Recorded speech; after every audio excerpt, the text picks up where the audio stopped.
Mbolo Samba à toute la communauté gabonaise qui nous suit.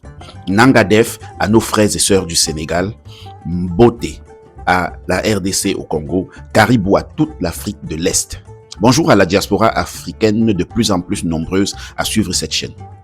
Moi, je suis Évariste Fopoussi, chroniqueur autodidacte. Et aujourd'hui, nous allons aborder une question qui dérange, une question sensible, une question qui touche de millions d'Africains.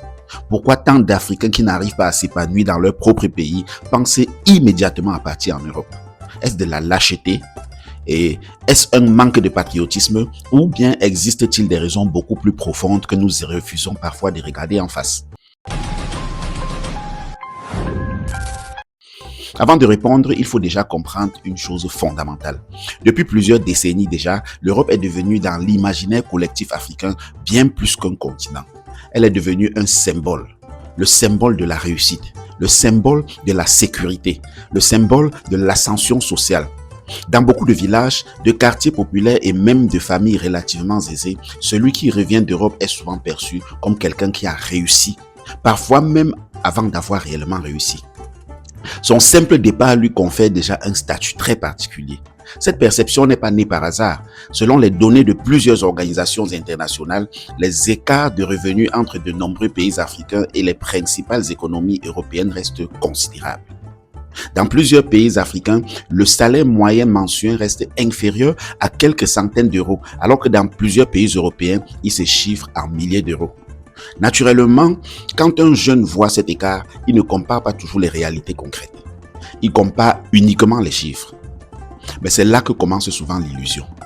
Car beaucoup de personnes imaginent l'Europe comme une terre où tout devient facile. Elles voient les voitures, les maisons, les photos sur les réseaux sociaux. Elles voient rarement les chambres partagées à plusieurs. Elles voient rarement les journées de travail de 10 ou 12 heures. Elle voit rarement la solitude. Elle voit rarement la dépression liée à l'éloignement familial. Elle voit rarement les discriminations que certaines subissent. Elle voit rarement les sacrifices culturels que beaucoup sont obligés de faire pour s'intégrer. Alors, est-ce de la lâcheté? Personnellement, je pense que dans la majorité des cas, non. La lâcheté consiste à fuir un combat que l'on est capable de mener. Or, beaucoup de jeunes Africains ne quittent pas leur pays parce qu'ils ont peur de travailler. Au contraire, beaucoup traversent des déserts, des mers et des situations extrêmement dangereuses. Il faut énormément de courage pour quitter sa famille, sa langue, sa culture et parfois même risquer sa vie. Le véritable problème est souvent ailleurs.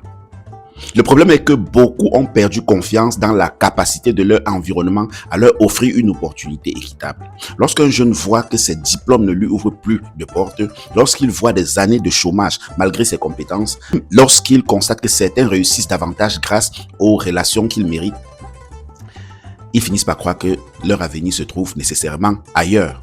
Et c'est là que nous devons avoir une conversation honnête. Car si des millions de personnes veulent partir, ce n'est pas uniquement parce que l'Europe attire. Non.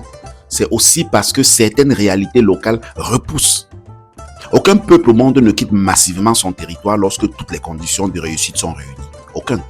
Les Européens eux-mêmes ont connu de grandes vagues d'immigration dans leur histoire. Les Italiens sont partis vers les Amériques. Les Irlandais ont quitté leur pays en masse. Les Espagnols et les Portugais ont eux aussi migré lorsque leurs économies traversaient des périodes difficiles.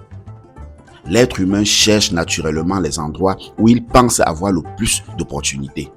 Mais attention, là où le débat devient intéressant, c'est lorsqu'on observe que certains Africains réussissent extraordinairement bien sur le continent lui-même. Aujourd'hui, des entrepreneurs africains bâtissent des entreprises valorisées à plusieurs millions, voire plusieurs milliards d'euros. Des secteurs comme les télécommunications, la tech, l'agriculture moderne, les mines, l'énergie, le numérique ou alors la logistique créent des opportunités que beaucoup sous-estiment. L'Afrique possède la population la plus jeune du monde. D'ici quelques décennies, un habitant de la planète sur 4 sera africain. Le continent détient une part importante des ressources stratégiques mondiales nécessaires aux batteries, aux nouvelles technologies et à la transition énergétique. Autrement dit, l'Afrique n'est pas seulement le continent du futur. Elle est déjà en train de devenir un acteur majeur du présent. Alors, pourquoi certains continuent-ils à ne voir que l'Europe? Point d'interrogation. Parce que les êtres humains prennent souvent leurs décisions à partir de ce qu'ils voient immédiatement et non à partir des tendances de long terme. Le jeune qui n'a pas de travail aujourd'hui pense à son loyer de ce mois-ci. Ils ne pensent pas forcément à la croissance économique prévue dans 20 ans. Non, c'est humain. Mais c'est aussi pour cela que certains ratent parfois des opportunités historiques. Pendant que certains rêvent uniquement de partir, d'autres construisent déjà. Pendant que certains attendent un visa, d'autres créent des entreprises. Pendant que certains regardent l'Afrique comme un problème, d'autres la regardent comme un marché gigantesque d'opportunités. La vraie question n'est donc pas pourquoi les Africains veulent-ils aller en Europe? Non. La vraie question est comment créer une Afrique dans laquelle partir devient un choix et non pas une obligation. Parce qu'il n'y a rien de mal à voyager, hein? Il n'y a vraiment rien de mal à étudier à l'étranger. Il n'y a rien de mal à travailler ailleurs. Le problème apparaît lorsque l'on croit que la réussite n'existe qu'ailleurs. Et cette croyance est probablement l'une des plus grandes erreurs stratégiques que notre continent puisse connaître. L'Europe offre des opportunités, ça c'est une réalité. Mais l'Europe n'est pas un miracle. Et l'Afrique n'est pas une condamnation. L'avenir appartient probablement à ceux qui sauront apprendre du monde tout en construisant chez eux. Car un continent ne se développe jamais lorsque tous ses talents rêvent uniquement de partir. Mais il ne se développe pas non plus lorsqu'on empêche ses citoyens de chercher des opportunités ailleurs. L'équilibre est là. Partir pour apprendre, partir pour se former, partir pour grandir. Mais ne jamais considérer que sa propre terre est incapable de produire l'excellence. Jamais. Parce qu'au fond, la plus grande richesse d'une nation n'est ni son pétrole, ni ses mines, ni ses forêts. Sa plus grande richesse, ce sont les hommes et les femmes qui croient encore qu'il est possible d'y construire quelque chose de grand.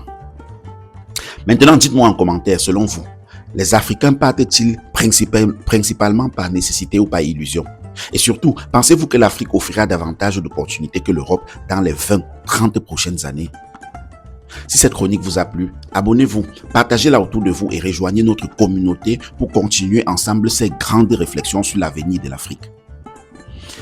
Voilà, c'est tout ce que j'avais à partager avec vous aujourd'hui. Rendez-vous dans une prochaine chronique africaine. En attendant, on va se dire Abimte pour le moment.